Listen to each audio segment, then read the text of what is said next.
You know what's interesting? Most people struggle to describe their own day in English.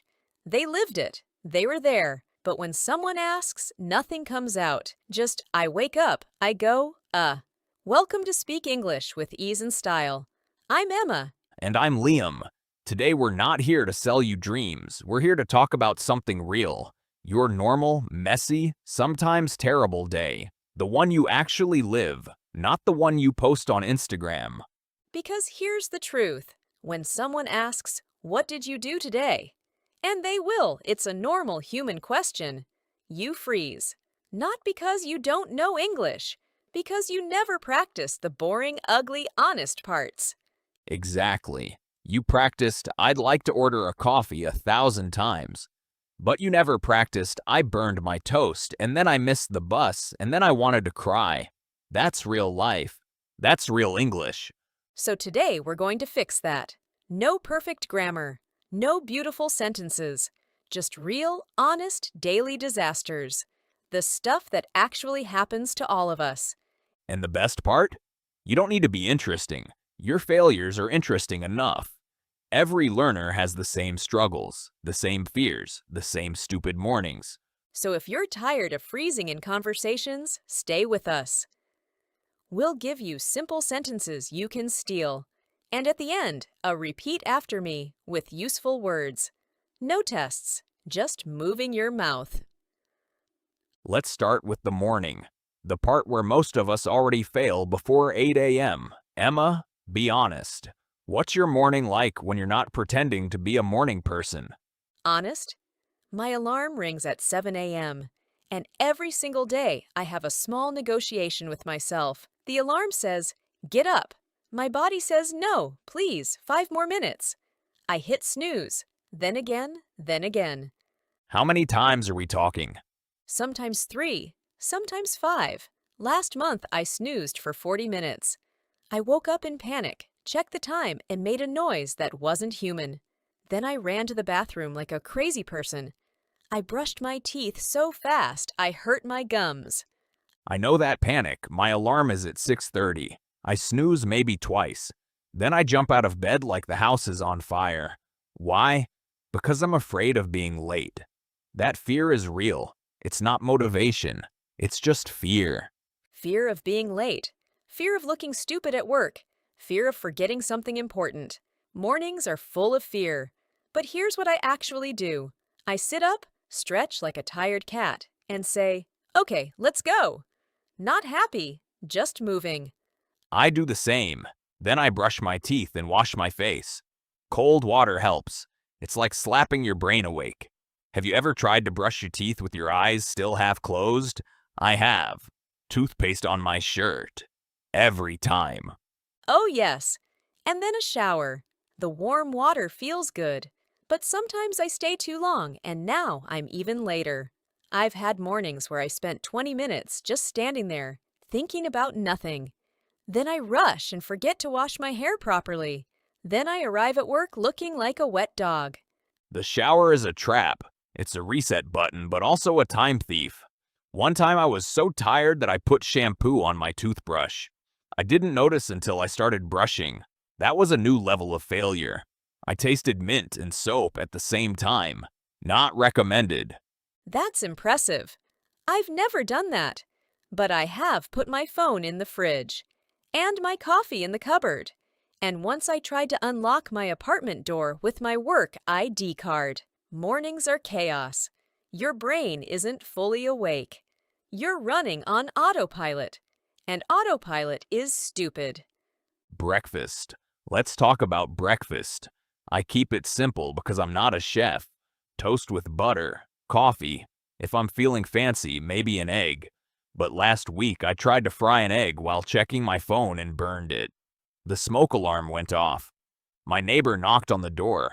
I had to explain that I'm not dying, just stupid. That's a real fail. I just have tea and cereal. Sometimes I eat standing up because I'm already late. Not healthy, but honest. One time I poured orange juice into my cereal instead of milk. I stared at the bowl for 10 seconds. Then I ate it anyway because I had no time. It was terrible. Sweet and sour cereal is not a thing. That's dedication or desperation. So here's the English takeaway. You don't need big words. I wake up, I brush my teeth, I eat toast, I drink coffee. That's a story. That's your morning. Add one mistake, and it becomes interesting. I burned my breakfast. I put shampoo on my toothbrush. I snoozed my alarm 5 times. I poured juice into my cereal. Those are real sentences, real English. And when you say them, people will nod because they've done the same stupid things. Or worse. After breakfast, the real stress begins. Getting ready. I put on clothes, check my bag, and do the phone wallet keys dance. You know, patting your pockets like a crazy person. Sometimes I do it 3 times because I don't trust myself. I do the same. And I still forget things. Last month, I forgot my laptop at home. I was already on the bus. I had to go back. I was 40 minutes late for a meeting. My boss didn't yell. He just looked at me. That was worse. A silent, disappointed look is worse than shouting. That's painful. I once left my keys inside and locked myself out. In my pajamas. At 7:45 a.m., I had to call my neighbor. She laughed for 5 minutes before helping me. That's embarrassing. But now I always double check. Actually, triple check. I touch my keys, my phone, my wallet, and I say their names out loud.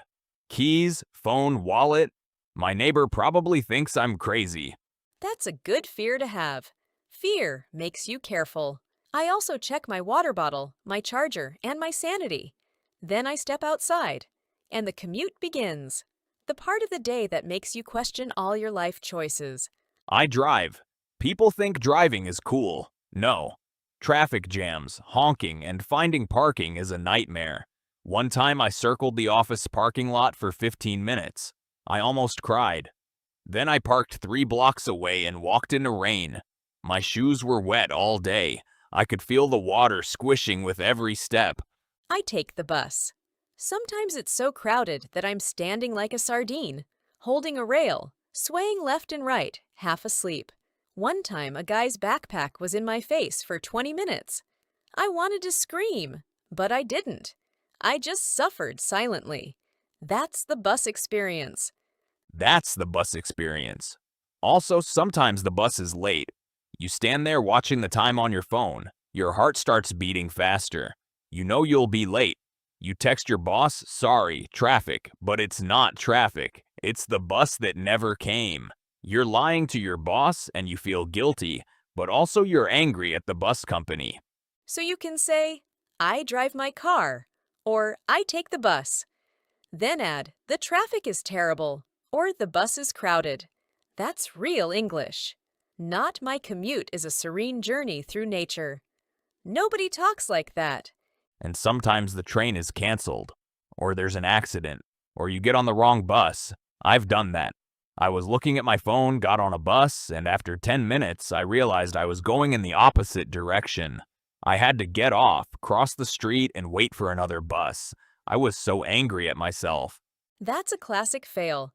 So now you have to get off, wait for another bus, and arrive even later. That's a story. That's something you can say in English. I took the wrong bus. I was so annoyed. Or I was so tired. Or I wanted to go back to bed. And sometimes you see something funny on the commute, like a dog wearing sunglasses, or a person talking to themselves, or a pigeon that gets on the bus and refuses to leave. That's real life. That's a sentence. I saw a dog with sunglasses on the bus. Perfect English. Finally, we get to work. I sit at my desk, open my laptop, and the first thing I see is emails. So many emails. It's like they reproduce overnight. I have a love-hate relationship with my inbox. I have the same problem. I always think, okay, don't panic. Answer the important ones first. But then I get distracted by a funny meme a colleague sent. And then I'm not working. Then I feel guilty. Then I work faster. Then I make mistakes. Then I have to fix the mistakes. Then I'm even later. That's a real problem. Focus. I try to make a list of tasks. Sometimes I finish them, sometimes I don't. And when a bug appears in my code, I feel like throwing the computer out the window. One time I spent 3 hours on a bug. 3 hours. It was a missing comma. A comma. No way. Yes, a comma. I wanted to quit my job and become a farmer, but then I fixed it and I felt like a genius for 5 minutes. Then another problem appeared. That's work. It never ends. But when you solve it, that feeling is amazing. You feel like you can do anything until the next problem. So you learn to enjoy the small victories, like closing a tough ticket, or finishing a report, or surviving a meeting without falling asleep. And here's a secret. We both work as software engineers. Same company. That's how we became friends, and sometimes enemies when we disagree about code. We argue about things like, should we use a comma here? It gets intense.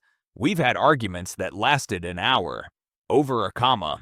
We record this podcast on weekends or after work when we're not too tired.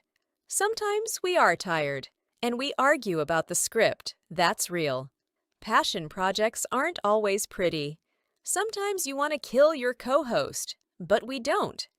Because we're professionals, and also because murder is illegal. So for learners, you can say, I check my emails, I work on tasks, I solve problems, I have meetings. That's your workday in simple English. Add, I was stressed, or I felt proud, and it becomes personal. And if you're a student, it's the same. I go to class, I listen to the teacher, I write notes, I talk with friends during break. That's your day. Easy. Add the teacher was boring, or I didn't understand the homework, and it's real. Lunch is my favorite part. Around 1 o'clock, I eat with colleagues. Sometimes I bring food from home. Sometimes we order pizza. One time I ordered a salad, and it came with no dressing. That was a sad lunch. A dry salad is a crime against humanity. I usually eat something light, rice and vegetables or a sandwich. If I eat too much, I feel sleepy and useless in the afternoon. That's a real problem. The afternoon energy crash. It hits around 3 like a truck. You're sitting at your desk, your eyes get heavy, and you start reading the same sentence 10 times. I try to take a short walk after lunch. Just 5 minutes outside. It helps me not fall asleep at my desk. But sometimes I'm lazy and just scroll on my phone. Then I feel worse. Then I drink coffee. Then I can't sleep at night. Vicious cycle. Same. And then back to work. More emails, more tasks. Some days it's heavy. Some days it's okay. But when I finish one big task, I feel proud. Like, yes, I did something useful. I'm not a complete failure. And then the afternoon drags. You watch the clock. 3 o'clock, 4 o'clock, 5 o'clock. Every minute feels like an hour. You start planning your evening. You think about what you'll eat, what you'll watch, how you'll relax. Finally, the workday ends. Closing my laptop is a small victory every day. Sometimes I close it too hard, out of anger. I say, yes, it's over out loud. My colleagues probably think I'm weird, but I don't care. Freedom. I pack my bag, put on my jacket, and walk out. The feeling of leaving the office is almost as good as sleeping. Then the commute home. Same stress, different direction. Driving home in traffic makes me want to scream. But I play loud music and pretend I'm in a movie. It helps. I sing badly and don't care who sees. I take the bus again. Sometimes it's still crowded, but at least I'm going home. I put on headphones and listen to, well, sometimes our own podcast. That's not narcissistic, right? A little, but okay. When I get home, I eat dinner. Usually with my family. Rice, chicken, vegetables. We talk about our day. Sometimes we laugh. Sometimes we complain. That's real. That's connection. My mom always asks, "Did you eat enough?" No matter what. Dinner is not just food. It's the moment when you stop being an employee and become a human again. Then I take another shower, not because I'm dirty, but because it helps me relax. Warm water, no phone, just thinking. Sometimes I sing in the shower too. Badly. After that, I do hobbies.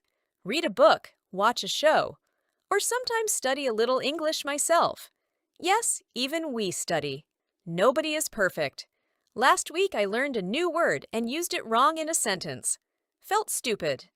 But that's how you learn. You make mistakes in private so you don't make them in public. I call a friend or listen to music, and sometimes we record this podcast at night. That's our second job, passion project, remember? Even when we're tired, even when we want to sleep, sometimes we record and we both exhausted and the episode is a little messy. That's okay. Messy is real. Then night. Brush teeth, change into comfortable clothes. Pajamas are the best invention in human history. I scroll on my phone for a bit, but I always lie to myself. Just 5 minutes. Then it's 30. Then I feel guilty. Then I promise to go to bed earlier tomorrow. I never do. I do the same. It's a trap.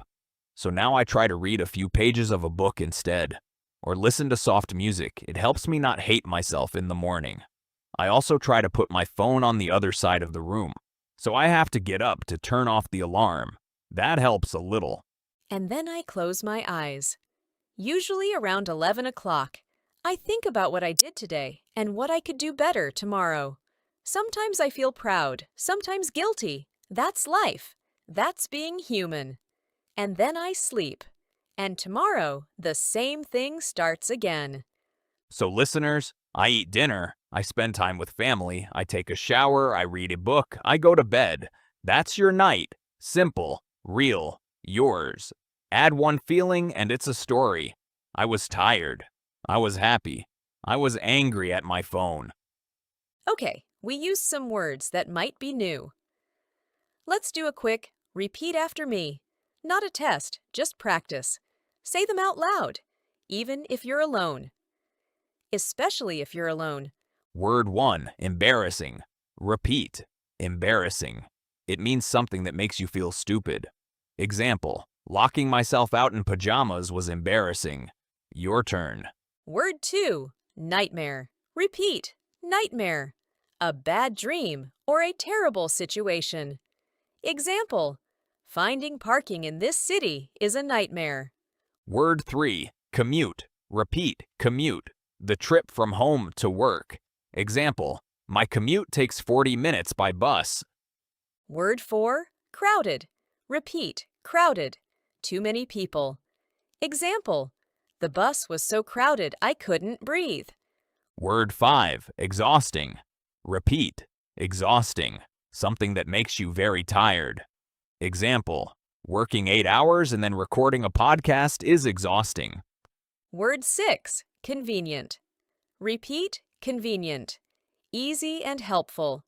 Example, ordering food online is convenient but expensive. Word 7, passion. Repeat, passion. Something you love doing. Example, this podcast is our passion. That's why we do it for free. Word 8, calm. Repeat, calm. Peaceful, not stressed. Example, reading a book before bed makes me feel calm. Word 9, paradise. Repeat, paradise. A perfect place. Example, a quiet beach with no notifications is my paradise. Word 10, sway. Repeat, sway. Move slowly, side to side. Example, on the crowded bus, I sway like a zombie. Great job. Now use one of these words in a sentence about your own day. Whisper it, shout it, write it in the comments. Your English brain needs the workout. All right, before we finish, let's do something useful. 10 words from today. Repeat after me. Not a test. Just moving your mouth. Word 1, embarrassing. Say it, embarrassing. It means something that makes you feel stupid. Example, I locked myself out in my pajamas. It was embarrassing. Word 2, nightmare. Repeat, nightmare. A terrible situation. Example, finding parking near my office is a nightmare. Word 3, Commute. Repeat. Commute. The trip from home to work. Example, my commute takes 40 minutes by bus. Word 4, crowded. Repeat, crowded. Too many people. Example, the bus was so crowded I couldn't move. Word 5, exhausting. Repeat, exhausting. Something that makes you very tired. Example, working all day and then recording a podcast is exhausting. Word 6, convenient. Repeat, convenient. Easy and helpful. Example, ordering food online is convenient, but expensive. Word 7, passion. Repeat, passion. Something you love doing. Example, this podcast is our passion. That's why we do it. Word 8, calm. Repeat, calm. Peaceful, not stressed. Example, reading a book before bed makes me feel calm. Word 9, paradise. Repeat, paradise. A perfect place. Example, a quiet beach with no notifications is my paradise. Word 10, sway. Repeat, sway. Move slowly side to side. Example, on the crowded bus, I sway like a tired zombie. Good. Now pick one of these words. Make your own sentence about your day, about your morning, about your terrible commute. Say it out loud or write it. And that's exactly what we want you to do in the comments. Write one sentence about your day, just one. Real, honest, funny if you want. Example, I burned my toast and then I missed the bus. Or, my commute was a nightmare today. Or, I felt proud after I finished my work. We'll read them, every single one, and we might use your sentence in a future episode, with your permission, of course. No freebie, just you, your English, and a few seconds of courage to write something. If this episode made you feel something, even just a little, hit like and subscribe. It helps us know we're not talking to an empty room. Your daily life is your best English classroom. Not a textbook, not an app. You. This was Speak English with Ease and Style. I'm Liam. And I'm Emma. Now go. Describe your day to someone, or to your mirror, or to the comments. Bye. Bye.